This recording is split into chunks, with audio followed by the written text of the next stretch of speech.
यहाँ के उपस्थित सभी लोगों को, अध्यक्ष, सचिव, जो टीम और बंदा जो बीते ये उनको मजबूत करता हूँ। आज अपने भारत में वर्षा का वास चालू है। वर्षा का वास चालू है, यानी वर्षा जब गिरती है तो भगवान बुद्ध ने इसकी शुरुआत की।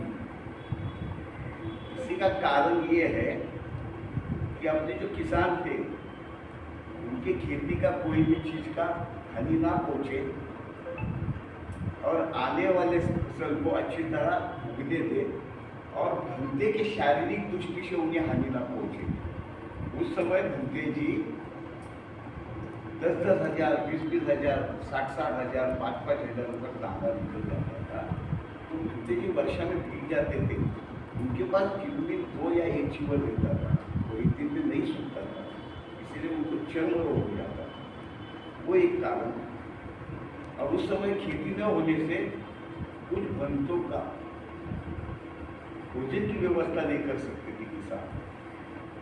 इसीलिए भगवान बुद्ध ने भंते के आचार संहिता के लिए 227 आचार संहिता के लिए भंते जी को अपने बिहार में बैठ के ज्ञान की चर्चा करके, आपस में चर्चा करके ज्ञान को बांटना।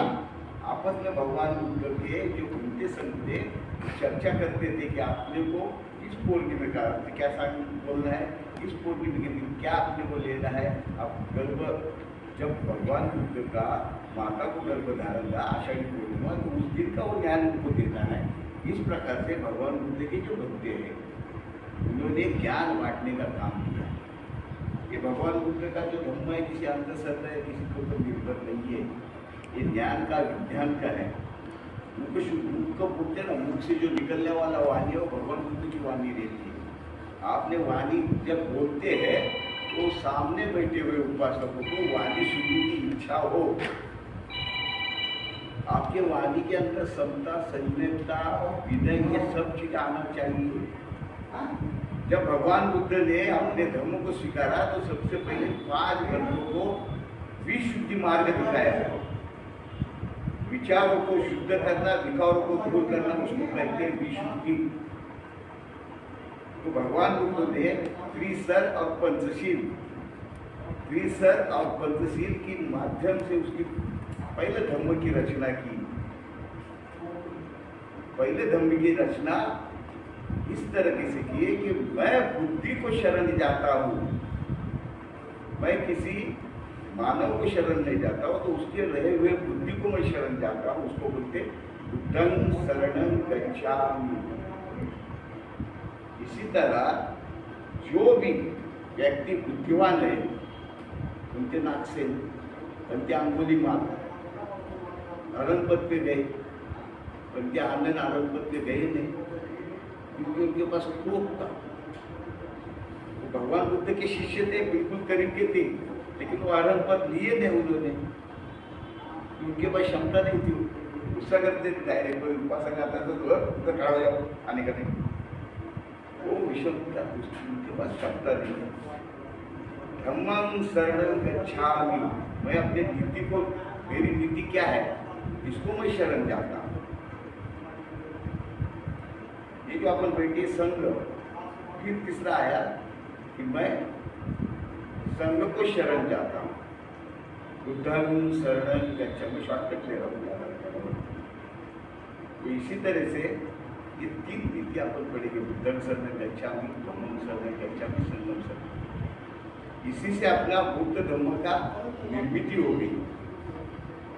भगवान बुद्ध ने कभी कहा नहीं कि मैं भगवान है, मैं बुद्ध है, मैं बुद्ध को शरण जाऊँ। अपन भगवान बुद्ध के बुद्धि को शरण जा रही है दुनिया। भगवान बुद्ध ने क्या बोला कि दुनिया के अंदर कोई भी ईश्वर नहीं है, कोई अंदर पुनर्जन्म नहीं है। एक बार उसका अंत हो गया तो कहाँ उसका आत्मा जाता है, वो मिट्टी में जाता है, तीसरी रहती है। उसके बाद में भगवान बुद्ध ने जीने का राह बताया, ये सारे मानव जाति के लिए। शील अष्टशील है, तो उसमें क्या अपने साधारण व्यक्ति और साधारण उपासक के लिए शील को पूजना है। सील क्या है? पानातिपाता वीरमणि सिक्खापदं समादयामि। अभी आप किन किन चीज की हत्या करेंगे? आप अपने आंखों से हत्या करेंगे, आप अपने वाणी से हत्या करेंगे, आप अपने हाथों से हत्या करेंगे, आप अपने नाकों से हत्या करेंगे, आप अपने कानों से हत्या करेंगे, आप अपने टांगों से हत्या करेंगे। ये हत्या करने वाली पूरी अपने अंग के अंदर जो है अपने वही सब चीज की हत्या करती है। ये नहीं कि बकरा काटा तो हत्या हो गया, बिल्ली काटा हत्या हो गई। हत्या करने के बाद उसके ऊपर होने वाले परिणाम क्या है? उसको डायबिटीज होगा, ब्लड प्रेशर होगा। जब वो गुस्सा करेगा तो उसका ब्लड प्रेशर बढ़ेगा, जब वो हत्या करेगा तो खून देखेगा तो उसका हर चीज का बीमारी इस पंचशील से तैयार होती है। अदिन्न दाना वीरमणि सिक्खापदं समादयामि। मैं चोरी नहीं करूँगा। चोरी करते समय उसको हर एक प्लान करना पड़ेगा। हाथ चोरी करेंगे, बोला आँख चोरी करेंगे, उसके कान चोरी करेंगे, उसके मुंह चोरी करेंगे, उसके पंजे चोरी करेंगे। ये सब उसका पूरा शरीर चोरों के मापने के अंदर जाता है। तीसरा आया काम में सुविचाचार वीरमणि सिक्खापदं समादयामि। काम वासना, हर एक चीज की वासना होती है। पैसे की वासना होगी, शरीर भूख की वासना होगी। आप हर चीज की वासना में पहलू करके निकल जाओगे तो आपको काम में सुविचाचार वीरमणि सिक्खापदं समादयामि। ये आपने इसी के बाद आया मूसा वादा वीरमणि सिक्खापदं समादयामि। मैं किसी के बारे में चोरी चुगली या लाली बुरी कुछ भी चीज नहीं करूँगा, झूठी साक्ष्य नहीं दूंगा किसी भी चीज की। तो मूसा वादा वीरमणि सिक्खापदं समादयामि। पांचवा सील आया कि मैं सुरा मेर मध्य प्रमाद थाना वीरमणि सिक्खापदं समादयामि। मैं कोई भी मादक द्रव्य को ग्रहण नहीं करूँगा। तंबाकू, बीड़ी, सिगरेट, चरस, गांजा, अफीम जो कुछ अपने दिमाग को असर करने वाली चीज है उसको मैं सेवन नहीं करूँगा। अभी जो उपोषण करते हैं तो उसके लिए क्या है? विकाल भोजन वीरमणि सिक्खापदं समादयामि। मैं विकाल भोजन यानी बेटाइम के टाइम नहीं खाऊंगा। 12 बजे से पहले खाऊंगा, सूर्यास्त होने से पहले खाऊंगा, शाम की टाइम। जो किसान है, खेत में काम करने वाले, जो मेहनत का काम करने वाला, उसको आप बोलेंगे साधु संत बंदा नहीं हो सकता है। भगवान बुद्ध जब उपस्थित नंबर 2 के अंदर दिखाया है, सुजाता की खीर भी 2 के ऊपर दिखाई है। ये इस ईंधन को परिपूर्ण आहार मिलना चाहिए, बंधु के लिए रहता है। बस सुबह 11 बजे खाना है, शाम को दूध आहार या फल आहार लेना है। लेकिन मैं किसान है, मैं दिन रात टोकरी फोड़ूंगा।